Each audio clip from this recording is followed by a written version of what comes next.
Hi folks, my name is Danny. Welcome to another video here on Danny's Corner.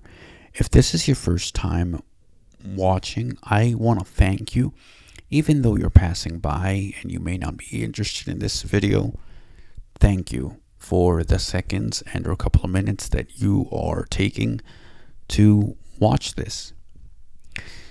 I want to continue to talk about assimilation. As I have mentioned on my previous video, I gave you some examples of what that may look like in the life of a blind person, and I've tried to frame this in the context of the pandemic. So for today, I would like to give you some examples of what some of those interactions may look like. I talked a little bit in my previous video, but I want to keep on sharing with you what that may look like as I experience it. So I have a couple examples out of more than 1,000 at least. This recent weekend, I just went to a Halloween party. And I know myself, and I do not dress up for Halloween. I'll get to that in another video. But the thing is that I said, I want to join a party. Not necessarily to do whatever they're doing, but at least to experience, at least to get out there, at least to say, hey, blind people can have fun. Blind people can enjoy at least a little bit of what somebody else who may be sighted is able to enjoy. So I went to this party and people started showing up and they all started talking.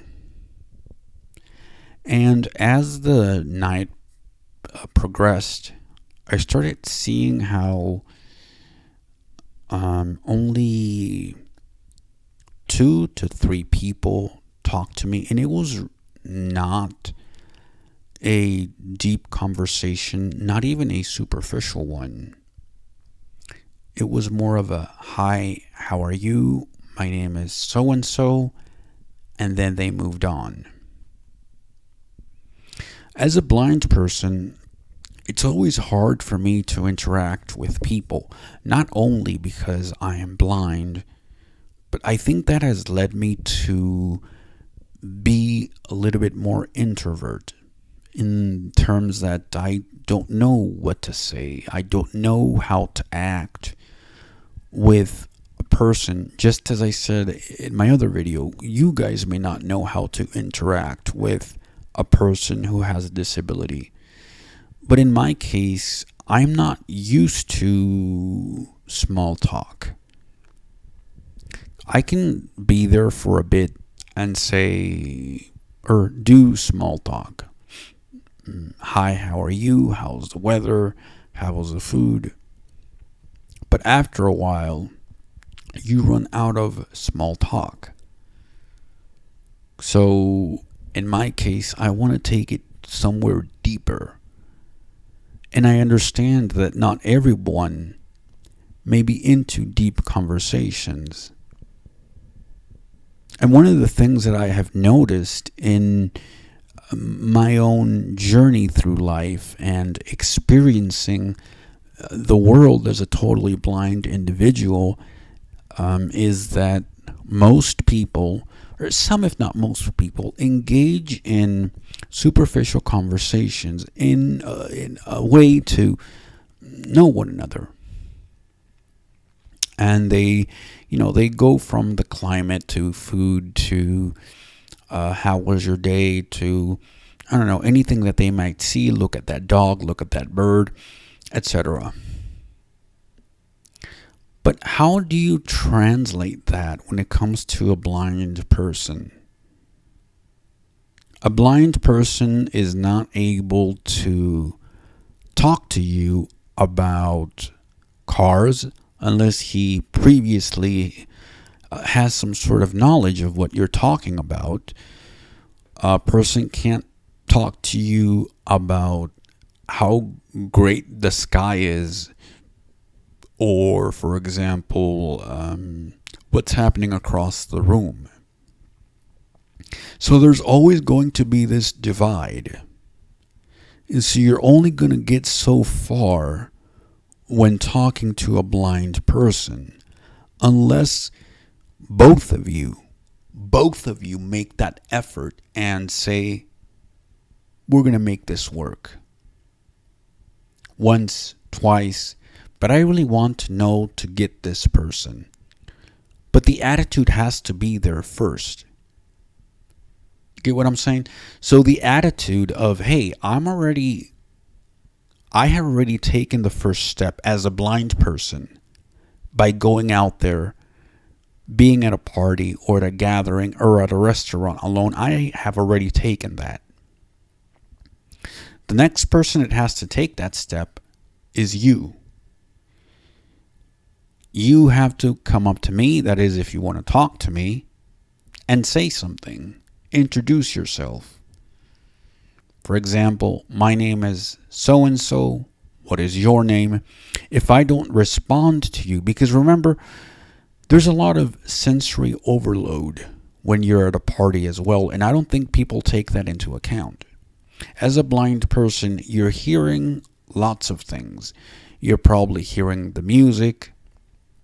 You're hearing other people talk. And so when somebody is speaking to you, you may not be hearing that person. And so that person has to speak twice and a bit louder so they can catch your attention. I think the thing that we are supposed to leave with is the idea that the only people that exist in the United States are people who are sighted.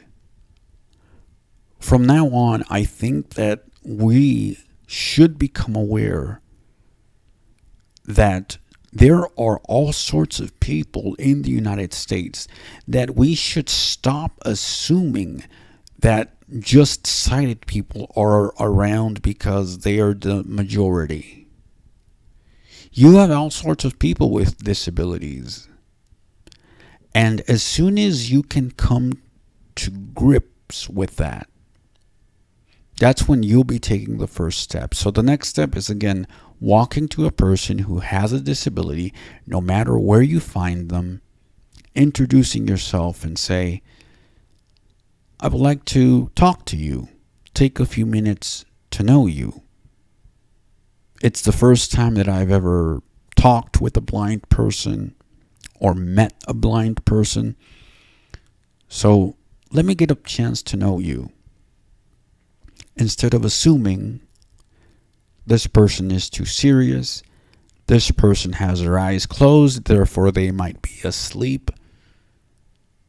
These assumptions, although they may be correct, you may also get them wrong. Because as I said, as a blind individual, you don't always, or you have not had the privilege. You have not always had the privilege to be able to know yourself, your own facial expressions. And so you have to get feedback some other way. And other people might be afraid to talk to you. And whatever apps that you use to take pictures with as a blind person, yes, there are apps that describe pictures to you using AI, artificial intelligence. But those pictures aren't going to tell you if you are serious or any of those subtle things that only another human can tell you. When I have taken pictures or when somebody has taken pictures of me, the only thing that the picture says is there's a person with a beard, a mustache, looking happy, neutral, or sad, whatever the case is. But there's more to a person than just that. I think we can agree on that. So the next thing is, bridging the gap. So if I didn't mention this in my first video, I'll mention it now. Assimilation is not just a process of learning the language and the customs and the nonverbal cues of the other culture. You're also supposed to immerse yourself. But how can a culture say to a foreigner, you're supposed to assimilate to all culture, to our culture? This is the United States. People are just lazy. They're this and they're that. When that culture, I'm specifically talking about the American culture, how that same culture that demands foreigners to assimilate to their culture, the American culture doesn't assimilate, doesn't include subcultures such as people with disabilities. In this case, we are seen as people who don't have any value. It's a waste of time talking to them. They don't know what they're talking about. And or what benefit can this person bring to me or to the table? What benefit or what asset can this person be to me? This goes into this whole thing of the attitudinal barriers that we have when it comes to people with disabilities. And I have made a series of videos, and I will publish the last one a few hours from now. And so when we keep placing these boundaries, these attitudinal barriers, it's going to be really hard for us to fit in a group, where it's going to be really hard for us to be included in a society, because we already know, without people telling us, we already know that we're not wanted. We already know that we cannot be included. So many times with African Americans and with other groups, people who are against giving things like affirmative action or other things to these minority groups say they already have a lot. They already have a month that's all about them. They already have all of these studies that focuses on them. They already have this. They already have that.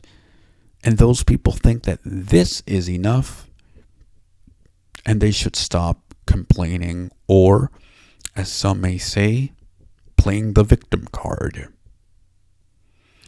However, if you talk to those people, they will say that's not enough.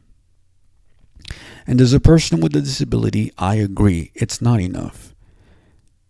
And I am saying this again because I am a disabled person and I have experienced not exactly the same things that those people have experienced, but something closely related to that. And no matter, for example, in this case, no matter if the ADA, Americans with Disabilities Act, was passed 30 plus years ago, no matter if we have Blindness Awareness Month, no matter if there are schools for the blind, no matter if we have teachers trying to teach us all sorts of things, no matter if we are out there in the community taking that first step to socialize, no matter what we do, no matter if, for example, this YouTube channel gets 10 subscribers or 30 or 1,000 or 10,000, no matter if this or any other YouTube channel with a person with a disability gets 1,000 subscribers or 10,000 subscribers. The thing is that when people have made their mind, have hardened their hearts and said, I don't need you, that's a slap. That just says, I don't want you in my life, nor in my country or in my workplace or whatnot. And this is what attitudinal barriers are all about. They are the nonverbal cues that a society, that a country gives you, that tells you you are a nuisance. And as I've said before, I've experienced this as an individual. I've experienced this when it comes to parties on the national level.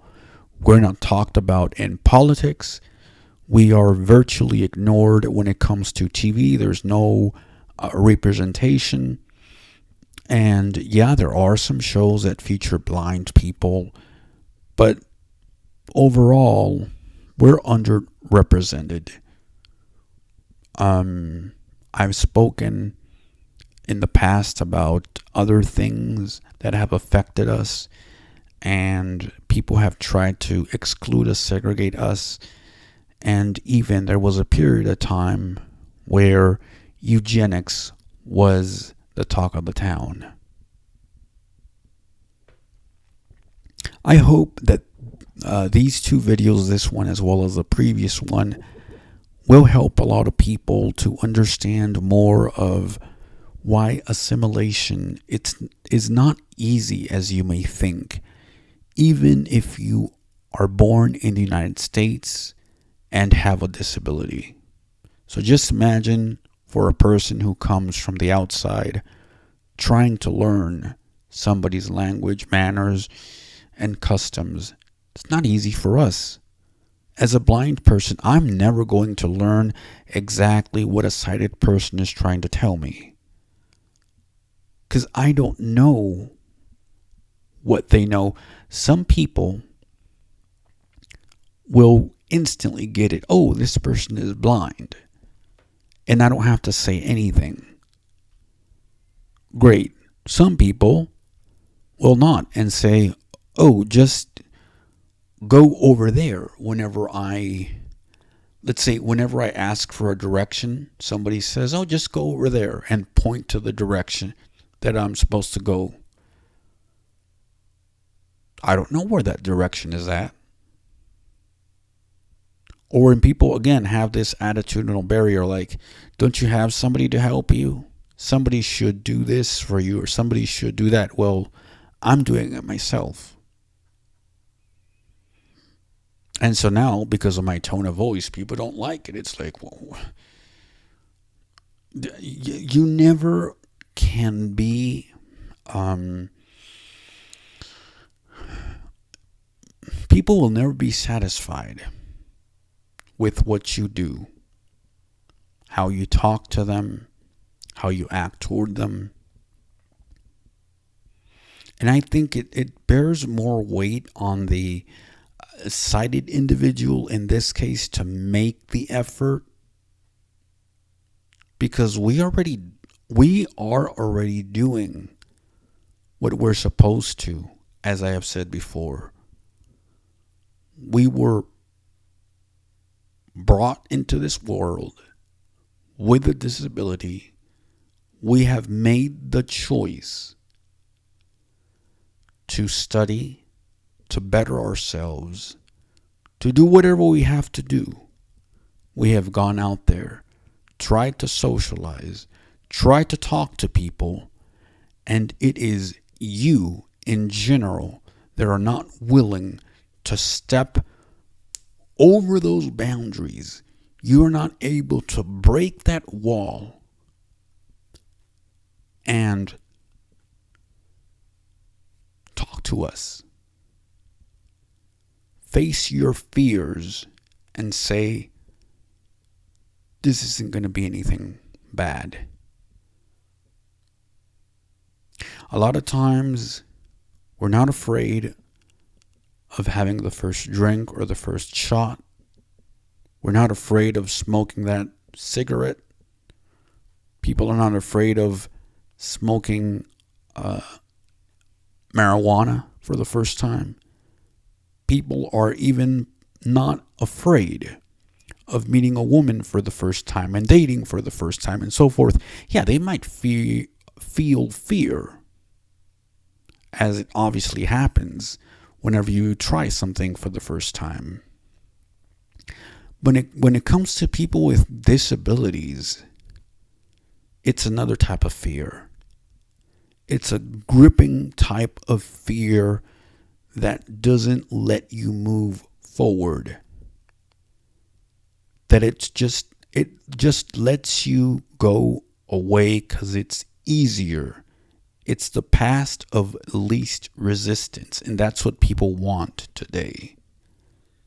They don't want to work hard enough to get to know the other person. This is why, as I said in my earlier video, it is hard for people to adapt when they are thrown into something that is out of their control, such as the pandemic.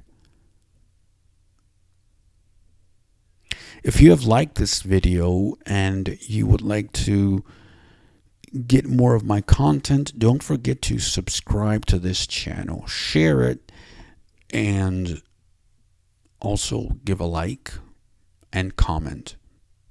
Don't forget to watch my other videos, which are just as interesting as this one, where I go not only into my blindness, but I also have other disabilities. And let me tell you, this will explain a lot of who I am and why I do the things that I do. I want to thank you so much if you have made it to the end of this video. Based on the analytics that YouTube gives me, not everyone takes the time to watch videos like these. They're more interested in other things. And I'm not judging, I'm just saying, if you're one of those individuals who have made it to the end, you're somebody at least that takes the time to learn and that is a bit more aware that what's happening to me now can happen to you at any time. And this is not, don't jinx it, don't bring bad luck or whatnot. It's just reality. Thank you very much, and I will talk to you in a future video. Bye.